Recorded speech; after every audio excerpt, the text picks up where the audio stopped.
네, 오늘은 주의 길을 따라가는 제자라는 제목으로 우리 하나님의 말씀을 같이 나누겠습니다. 오늘은 종려주일입니다.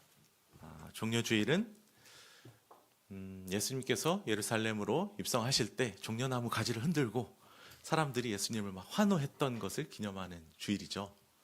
근데 이렇게 예수님을 환영했던 이 사람들이 자기가 원하는 것을 예수님이 들어줄 뿐이 아니라는 생각으로 바뀌자 예수님을 나중에는 십자가에 못 박으라고 그렇게 바뀌죠. 저는 오늘 이 종려주일에 우리 성도님들에게 무슨 말씀을 전해야 할까 정말 기도하면서 고민을 많이 했거든요. 그래서 종려주일을 묵상하면서 우리가 이런 사람처럼 되면 안 되겠다. 우리가 원하는 것을 들어주실 때 혹은 내가 기대하는 어떤 모습을 보여주실 때 예수님을 사랑한다고 고백하고 찬양하고 그러다가 그렇지 못할 때는 어떻게 나한테 이러실 수 있냐면서 돌아서는 그런 모습이 우리에게도 있을 수 있잖아요. 그러면 안 되겠죠. 우리는 예수님의 그 뜻을 다 이해할 수 없을 때라도 언제든 예수님을 닮고 예수님을 따라갈 수 있는 제자가 돼야 하지 않겠습니까? 그래서 제자에 관한 얘기를 해야겠다라고 결심을 했어요. 그래서 저의 이제 설교 본문을 선택하는 과정을 공개하는 겁니다. 제자. 도대체 제자, 수많은 제자들이 있잖아요. 근데 하나님께서 저에게 주셨던 마음은 사도 바울을 생각나게 하셨어요. 제일 먼저 떠오르더라고요. 그런데 이 사도 바울이 오늘 우리가 함께 살펴보려고 하는 이 본문에 보면은요, 계속 이 사도행전에서 그런 뉘앙스를 자꾸 풍겨요. 사도 바울이 예수님을 닮아서 예수님이 가셨던 그 길을 쫓아가고 있다라는 걸 계속 이렇게 암시하듯이 이렇게 보여주는 것이 계속 나오거든요.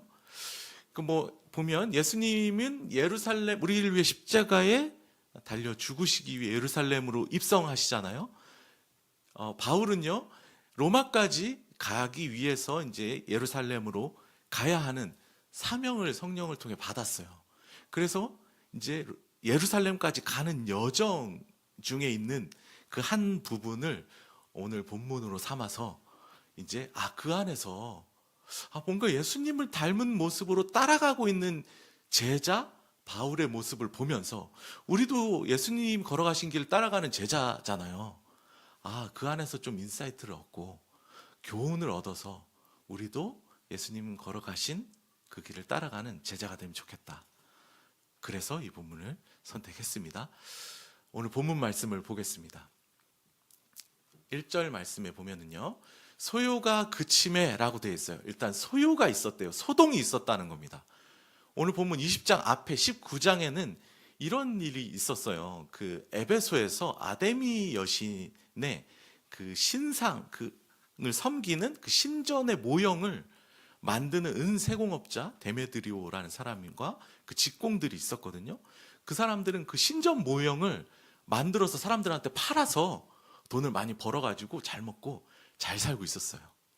그런데 어느 날 바울과 그 일행이 와가지고 그 사람이 만든 그런 모양, 그런 건 신이 아니다. 그 우상이다. 이렇게 얘기하고 하니까 어떻게 됐겠습니까? 그 아데미 신상 성전 모형 만들어서 팔아서 잘 먹고 잘 살고 있었는데 사람들이 그 말 듣고 변하니까 그 신전 모형 판매가 줄을 거 아니에요. 손해가 생기잖아요. 사람들 손해 생기면 가만히 안 있습니다. 이제 절대 가만두지 않겠다 해서 막 폭동을 일으키려고 하고 이런 일이 생겨요. 자, 바울은 그냥 복음을 전했을 뿐이고 바른 진리를 전했을 뿐이거든요. 그런데 미움받고 지금 굉장히 곤란한 상황이 생겼죠.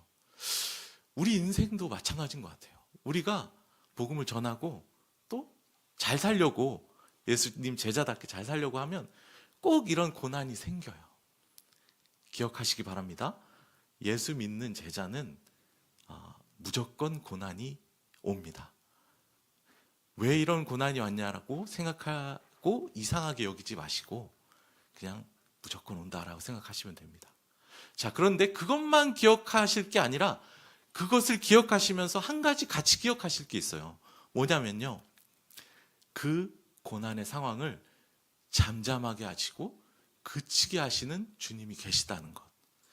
자, 보면요, 지금 이 굉장히 어려운 상황이 생겼잖아요. 그런데 그 서기장 한 사람을, 예수님 믿는 사람도 아니에요. 이 사람이, 하나님이 이 사람을 들어 사용하신 거예요. 그래서 이 사람이 그 사람들을 가서 설득하는 거예요. 아니, 이렇게 막 폭동 일으키지 말고 그냥 법적 절차대로 제대로 합시다. 이런 식으로 폭동 일으키다가 로마한테 밑보이면 우리만 손해예요 하면서 이 사람들을 잠잠하게 하거든요. 하나님께서는 그 상황의 주인이 되십니다. 그 상황을 통치하고 계시는 거예요. 예수 안 믿는 사람도 사용하십니다. 아니, 악한 사람까지도 사용하셔서 결국엔 그 상황을 잠잠하게 하시고요, 그 상황을 다스리시는 주님이 되신다는 것을 같이 기억해야 합니다. 우리는 고난을 당할 수밖에 없지만 그 고난의 상황을 통치하시는 주님이 계시다는 거, 손에 쥐고 계신 분이 계시다는 거, 그걸 꼭 기억했으면 좋겠습니다. 자, 1절을 2절이랑 같이 한번 살펴보겠습니다. 자, 이 일이 있은 후에 이제 바울이 그 다음 행보를 가려고 하는데, 바울의 머릿속에는 뭐가 가득하냐면요, 사명이 가득해요. 지금 자기는 성령에게 받은 그걸 따라서 예루살렘으로 가야 돼요. 지금 그래서 예루살렘으로 가는 과정이거든요. 그러면 예루살렘으로 가야 한다라는 사명만 생각하면 그냥 쭉 가면 되거든요. 그런데 바울은 그런 사람이 아니었어요. 그 가는 과정마다 들릴 때마다 꼭 잊지 않은 것이 있어요. 뭐냐면요, 지금 마게도냐로 가고 그 그리스 반도 북쪽에 있거든요. 마게도냐. 그리고 그리스 반도 남쪽에 여기 헬라라고 되어 있지만 아가야 지방을 얘기해요. 그 아가야 지방의 수도가 고린도거든요. 그러니까 저 마게도냐로 갔다가 또 이제 밑에 아가야 지방으로 갔다가 이런 식으로 계속 장소를 거치면서 지금 결국 예루살렘으로 가고 있는 거예요. 자, 그런데 들릴 때마다 나는 빨리 거기 가야 돼, 그렇게 가는 게 아니고 그곳에서 꼭 하는 게 있었다는 거예요. 제자들을 불러 권했다라는 거예요. 권했다. 여기서 권하다라고 번역된 이 단어가 파라칼레오거든요. 파라가 옆에 가까이, 칼레오가 부르다. 옆에 가까이 불러서 위로하고, 옆에 가까이 불러서 권면해주고, 옆에 가까이 불러서 사람 세워주고, 이렇게 하면서 갔다는 거예요. 우리가 성령을 보혜사 성령님이랑 하잖아요. 그 보혜사가 파라클레토스거든요. 성령님이 우리 가까이에서 우리를 위로해 주시고, 가까이에서 권면해 주시고, 가까이에서 우리를 세워 주시잖아요. 그런 것처럼 바울은 자기의 목적, 일만 생각하는 사람이 아니었어요. 더 중요한 건 그 과정에서 옆에 있는 사람을 같이 위로해 주면서, 같이 권면해 주면서, 같이 세워주면서 가는 것을 중요하게 여겼다는 거예요. 자, 또 내일부터 우리 고난주간 특별 새벽 기도가 있지 않습니까? 그렇기 때문에 부득이 그걸로 예를 들은 거지, 제가 이걸 강조하려는 건 아니에요. 예를 한번 들어볼게요. 나 개인이 하나님 앞에 이 고난주간에 십자가를 묵상하고 열심히 새벽 기도에 나오고 또 이 새벽 기도 예배를 드리고 하는 거 너무 중요하죠. 너무 귀한데 나만 그러면 되는 게 아니라는 거예요.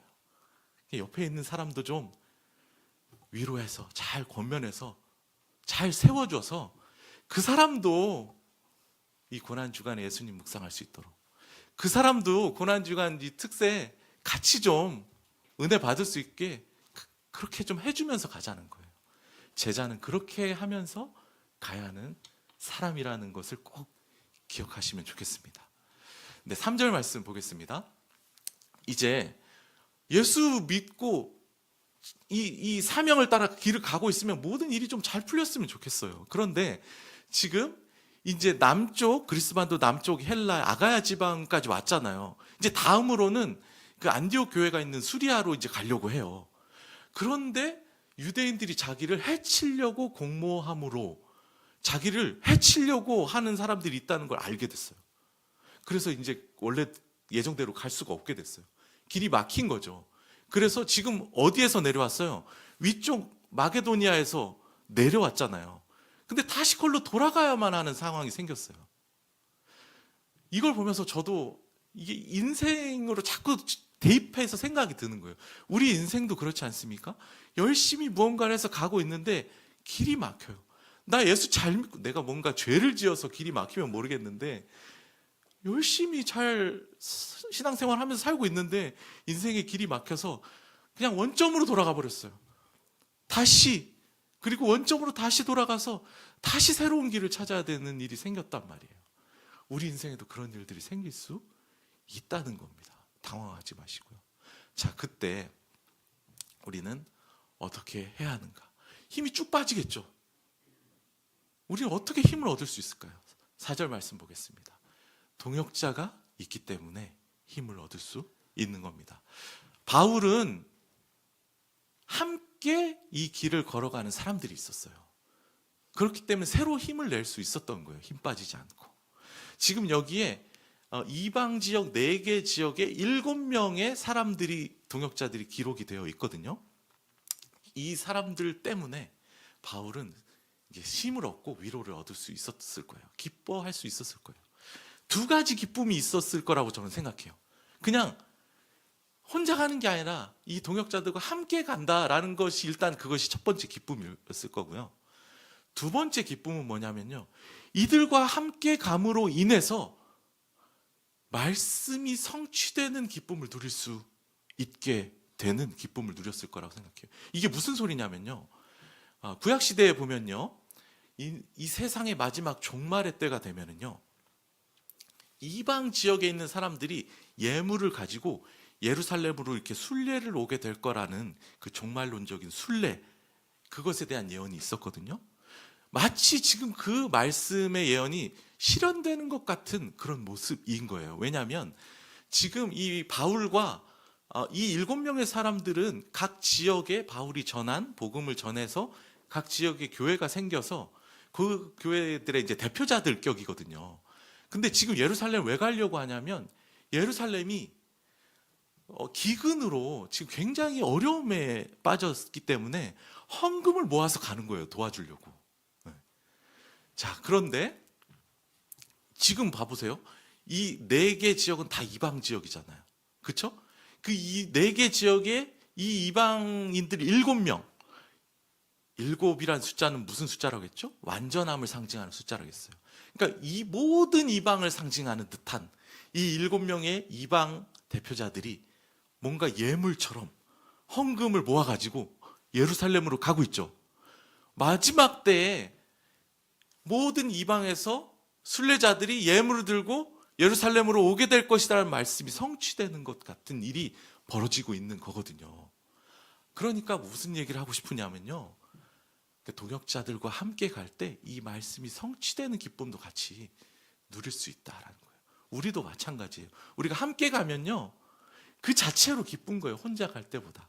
그런데 더 기쁜 거는요, 우리가 혼자 갈 때 말고 이 공동체로 함께 가면요, 그 공동체로 함께 갈 때만 누릴 수 있는 말씀의 성취를 경험하면서 갈 수 있다는 것입니다. 이게 우리에게 기쁨이 되는 거예요. 이걸 꼭 기억하시면서 좀 같이 갔으면 좋겠습니다. 우리 함께 갑시다. 오늘 제가 하려고 하는 설교의 가장 중요한 포인트는 이거예요. 서로 격려하고 위로하고 세우면서 함께 가자는 겁니다. 그게 제자라는 겁니다. 네, 5절 말씀 보겠습니다. 이제 다음 장소 드로아로 갑니다. 그리고 드로아에서 일주일을 머물렀다고 해요. 7절 말씀 보겠습니다. 자, 그 드로아에서 머무는 동안에 그 주간의 첫날에 무리가 떡을 떼려 하여 모였더니, 이렇게 돼 있죠. 그 주간의 첫날이라는 건 일주일의 첫날 일요일을 말하는 거예요. 일요일에 떡을 떼려 하여, 성찬식이 생각나죠? 그리고 모였다, 예배드리러 모인 거예요. 그러니까 이 7절 구절이 굉장히 중요한 구절인 게, 초대교회가 일요일을 주일로 정해서 함께 성찬하면서 예배를 드렸구나라는 걸 알 수 있게 하는 굉장히 중요한 구절인 거예요. 어쨌거나 이제 주일 예배를 드리고 있었어요. 오늘 우리처럼. 자, 그런데 이제 그 다음 날, 앞에 계속 보겠습니다. 그 다음 날이면 이제 바울이 다음 장소로 이동을 해야 되는 일정이었거든요. 그런데 너무 이 성도들에게 가르쳐주고 싶은 게 너무 많은 거예요. 전하고 싶은 게 너무 많아. 그래서 설교를 하다 보니까요, 밤중까지 계속했다고 해요. 밤중까지. 예. 그 깜깜해지니까 밤에 등불도 많이 켜고, 11절에 보면요, 언제까지? 밤새도록, 날이 새기까지 이야기를 했다고 합니다. 저는 이 7절, 8절, 11절을 보면서 그냥 이 자체가 은혜가 되더라고요. 교역자는 뭐 하나라도 더 성도들에게 말씀을 전해주고 싶어서 막 밤새도록 얘기해주고 싶은 그 열정을 보이고, 또 그 열정에 화답해서 성도들은 그 자리를 지켜주면서 밤이 새도록 그 말씀을 듣는 이 모습, 이 말씀에 대한 열정 자체가 너무 은혜가 되는 거예요. 우리에게도 이런 열정이 있었으면 좋겠습니다. 말씀을 향한 열심이에요. 열심. 그 열심, 자꾸 특세로 얘기해서 죄송합니다. 새벽 기도 때 좀 힘들더라도 의도한 게 아니에요. 새벽 기도 때 적용을 그렇게, 상황이 그러니까 그렇게 했을 뿐입니다. 열심을 좀 보였으면 좋겠습니다. 자, 다음 말씀 보겠습니다. 9절 말씀 보면요, 그런데 갑자기 돌발 사고가 생깁니다. 돌발 사고. 유두고라고 하는 청년이요, 한 20대 정도 됐을 걸로 추정합니다. 창에 걸터 앉아서 그 말씀을 듣고 있었어요. 그런데 졸려요. 졸려서 거기서 떨어져서 3층 높이였거든요. 떨어져서 죽는 사고가 생겨요. 자, 그런데 생각해 보세요. 저기 9절에 이렇게 되어 있죠. 바울이 강론하기를 더 오래 하매, 한 30분 정도 설교할 걸로 생각했을 것 같아요.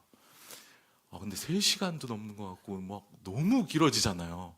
너무 좋긴 한데 졸립지 않겠습니까? 그리고 깜깜하니까 막 등불 켜니까 산소도 부족해요. 막 얼마나 졸렸겠어요. 그렇죠? 자, 이걸 제가 준비하면서 우리 푸른서연교회 여기 지하인데 산소도 부족한데 여기 또 조는 분 있으면 어떡하나 하면 이게 앞에서 설교를 하다 보면요, 이렇게 잠을 이기려고 하는 분들이 보여요. 유두가 얼마나 귀합니까? 막 잠을 이기려고, 졸음을 이기려고 노력했던 모습이 보이잖아요. 감사합니다. 그런 모습이 보여서. 자, 그런데 상황이 너무 쉽지 않잖아요. 졸음을 이기지 못하고 결국 이렇게 한 거죠. 근데 3층 높이 창가에서 떨어져서 죽게 된 거죠. 여기는 그럴 일 없어서 감사합니다. 너무 다행이죠. 자, 그래서 진짜로 죽은 거예요. 이 사도행전을 적은 저자 누가는 의사였어요. 그냥 죽은 줄 알았는데 사실은 안 죽었더라. 그게 아니고 진짜 죽은 거예요. 죽었다는 얘기는 뭐예요? 이제 더 이상 손 쓸 수 없는 상황이라는 거예요. 우리 인생을 비추어 보았을 때 우리 인생에도요, 내가 생각지도 않았던 돌발적인 고난이 찾아올 때가 있어요. 어려움이. 그런데 그 어려움이 어떤 어려움이냐면요, 내가 더 이상 손 써볼 수도 없을 만큼 어려운 그런 일들이 갑자기 예기치 않게 찾아올 때들이 있거든요. 있어요. 예수 믿는 사람도 그럴 수 있습니다. 자, 그때 어떻게 대처하는지를 보겠습니다. 10절에 보면요, 바울이 그 이미 죽은 유두고 시체 위에 엎드려 가지고 그 몸을 끌어안고 기도합니다. 그랬더니 어떻게 돼요? 살아난 청년이 살아나죠. 살아났다는 건 진짜 죽었었다는 거예요. 살아났어요. 그 살아난 청년으로 인해서 이제 사람들이 큰 위로를 받게 되는 일이 있게 되는 거예요.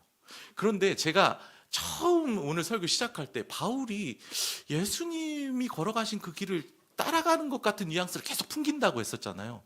그 예시입니다. 뭔가 죽은 자를 살리는 이것이 예수님을 떠오르게 하거든요. 그런데 뭔가 몸 위에 엎드려 이런 걸 보면 뭐가 떠오르냐면요, 엘리야가 사르밧가부의 아들 죽었을 때 살릴 때 몸 위에 엎드려 가지고 살리잖아요. 엘리사가 또 수넴 여인 아들 죽었을 때 또 저렇게 하거든요. 근데 그 구약을 완성하러 오신 예수님이 나인성 과부의 아들을 살릴 때, 자, 누가복음 7장 14절 15절, 청년아 내가 내게 말하노니 일어나라 하심에 죽었던 자가 일어납니다. 청년이 살아나는 것. 근데 지금 유두고라는 청년이라고 굳이 써서 그 청년이 살아났다는 것을 보여주고 있죠. 그리고 회당장 야이로의 죽었던 딸을 살릴 때도 예수님이 이미 죽은 게 확실한데 예수님이 뭐라고 하시냐면요, 죽은 게 아니라 지금 자고 있다, 이런 식의 얘기를 했었죠. 약간 그거랑 비슷한 맥락이 생각나게끔 뭐라고 하냐면요, 분명히 죽었는데 떠들지 말라, 생명이 그에게 있다, 이런 식으로 얘기를 해요.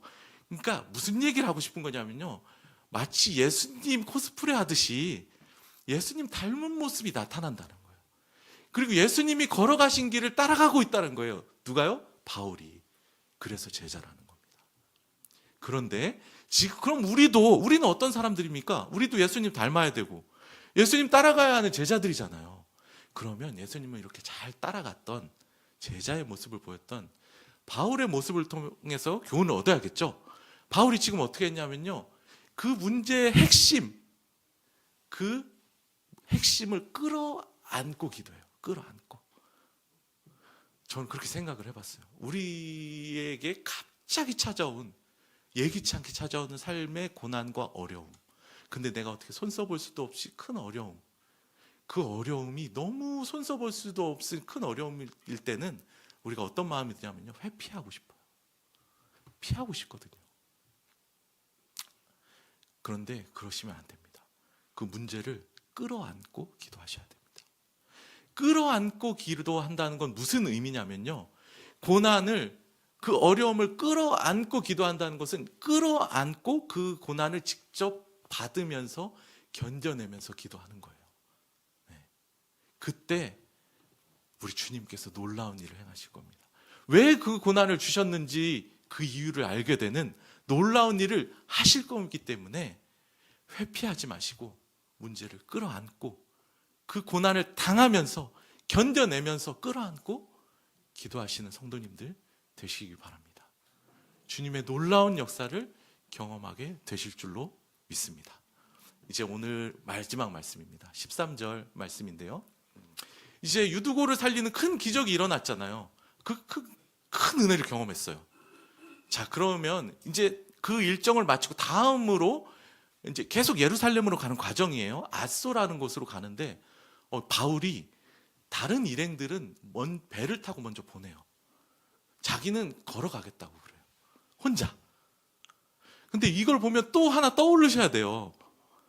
뭐가 떠오르십니까? 예수님께서 큰 기적을 일으키신 후에 어떻게 하셨습니까? 사람들로부터 피해가지고 한적한 곳을 찾아가셔서 홀로 기도하셨거든요. 그걸 생각나게 하는 거예요. 지금 큰 기적을 일으켰잖아요. 교만하지 않고 겸손히 사람들로부터 멀어져서 홀로 그 32km 정도 된다고 해요. 걸어가면서 하나님 앞에 독대하면서 기도하는 시간을 스스로 갖는 거예요. 네. 우리 인생에도요, 어려움이 있을 때도 있지만 큰 성공을 거두고 큰 은혜를 경험했을 때들이 있어요. 그때 이렇게 해야 합니다. 사람들로부터 멀어져서 겸손하게, 교만하지 않고 겸손하게 주님 앞에 홀로 독대하며 기도하는 이런 모습이 제자의 모습입니다. 이런 모습이 있었으면 좋겠어요. 이제 14절부터 16절까지는 계속 이제 밀레도까지 가서 마지막 장로들에게 고별 설교를 하기 전까지 이동하는 모습이 나오거든요. 자, 오늘 말씀을 정리하겠습니다. 긴 여정을 말씀드렸는데요, 주의 길을 따라가는 제자 바울의 모습을 통해서 우리 주의 길을 따라가는 제자 우리가 어떤 교훈을 얻어야 할 것인가를 생각해 봤습니다. 고난이 무조건 있습니다. 우리에게 기억하시고 동시에 기억할 것은 그 고난의 상황을 통치하시는 주님이 계시다는 걸 동시에 기억하시기 바랍니다. 그리고 두 가지를 힘써야죠. 말씀을 향한 열심이 있어야 됩니다. 그리고 또 기도해야 됩니다. 어떻게 기도해요? 어려움이 있을 때는 그 어려움을 끌어안고 기도하시고요, 성공이 있었을 때는 잠잠히 사람들을 떠나 홀로 주님을 독대하며 기도하시기 바랍니다. 그런데요, 제가 오늘 여러분에게 강조하고 싶은 이거는 뭐냐면요, 말씀을 향한 열심 좋아요. 기도하는 거 좋습니다. 그런데요, 혼자 하지 마시기 바랍니다. 나만 말씀을 향한 열심이 있으면 되는 겁니까? 나만 열심히 기도하면 되는 겁니까? 그거 아니라는 거예요. 제자는 서로 세워가면서, 서로 위로하고 서로 세우고 서로 격려해가면서 함께, 다른 이 옆에 있는 이 사람들이 함께 말씀을 향한 열심을 내도록, 함께 기도의 자리에 나오도록 우리 서로 함께 가는 존재가 제자입니다. 함께 갑시다. 함께 열심 내도록 옆에 독려합시다. 우리 그렇게 가는 제자들 다 됐으면 좋겠습니다. 네, 오늘 말씀을 기억하시면서 오늘 찬양했으면 좋겠는데요. 우리는 너무 연약하잖아요. 이 제자로 사는 길, 우리를 완전하게 해주실 주님 생각하면서 찬양하겠습니다. 주는 완전합니다. 찬양하겠습니다.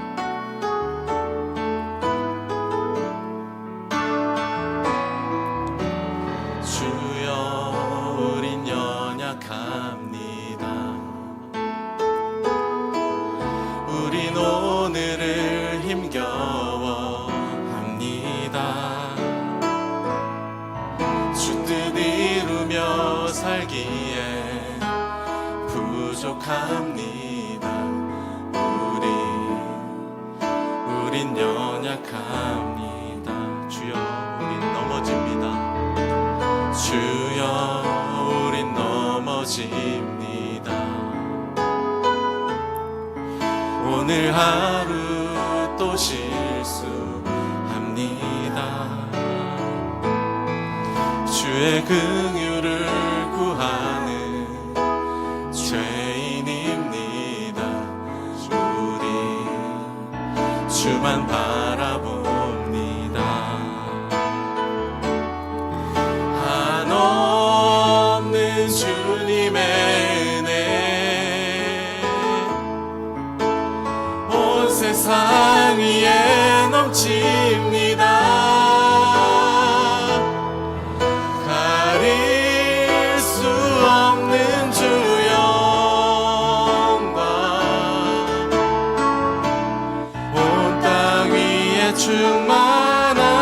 충만합니다.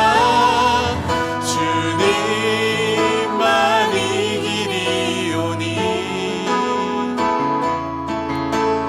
우린 그 길 따라갑니다.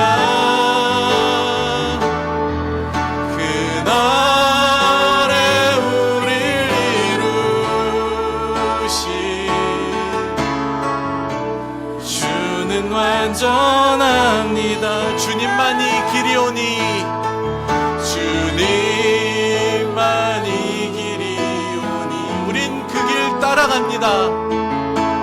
우린 그 길 따라갑니다. 그날에 우릴 이루신 주는 완전합니다.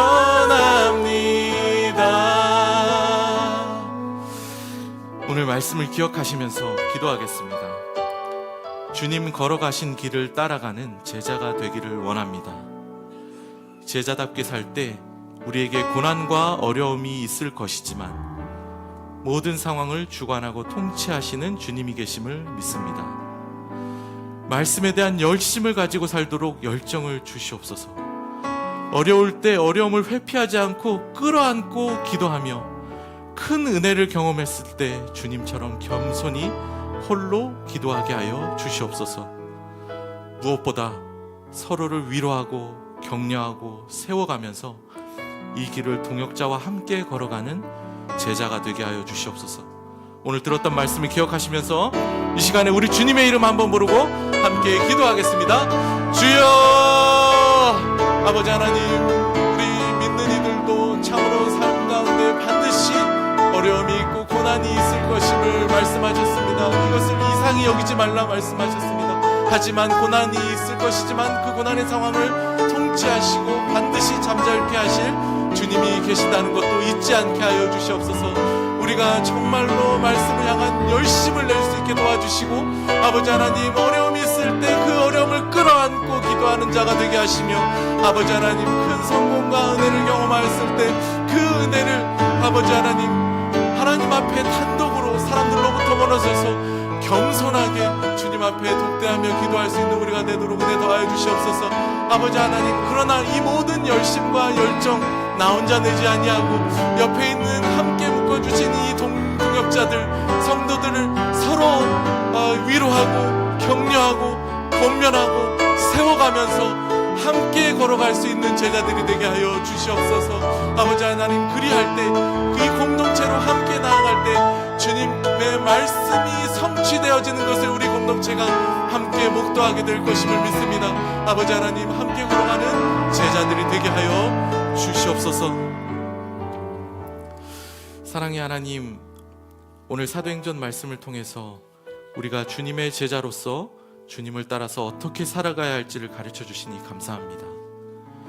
제자에게는 고난이 필연적인 것임을 기억하게 하여 주시며, 동시에 그 어떤 고난의 상황도 우리 주님이 통치하고 주관하신다는 것도 기억하게 하여 주시옵소서.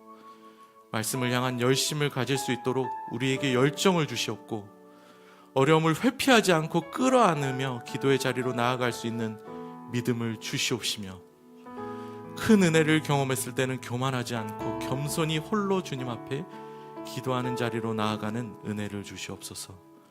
무엇보다 열심을 가지고 말씀과 기도의 자리로 나아가는 이 제자의 길을 혼자만 가지 않고 서로 위로하고 격려하고 세우면서 함께 걸어갈 수 있도록 은혜를 베풀어 주시옵소서. 이번 고난주간에 우리 주님께서 우리를 위해 걸어가신 십자가 고난을 묵상하면서 주님의 길을 따라가는 저희 제자들이 되도록 은혜를 베풀어 주시옵소서. 우리의 주 되신 예수 그리스도의 이름으로 기도합니다. 아멘. 지금은 우리 주 예수 그리스도의 은혜와 하나님의 크신 사랑하심과 성령님의 인도 교통 충만하신 은혜가 오늘 들은 말씀대로 주님 닮은, 주님의 길을 따라가는 제자로 살기로 다짐하는 우리 푸른 서연의 모든 교우들과 함께 예배하는 모든 성도들 머리 위에 이제로부터 영원토록 함께 있을지어다. 아멘.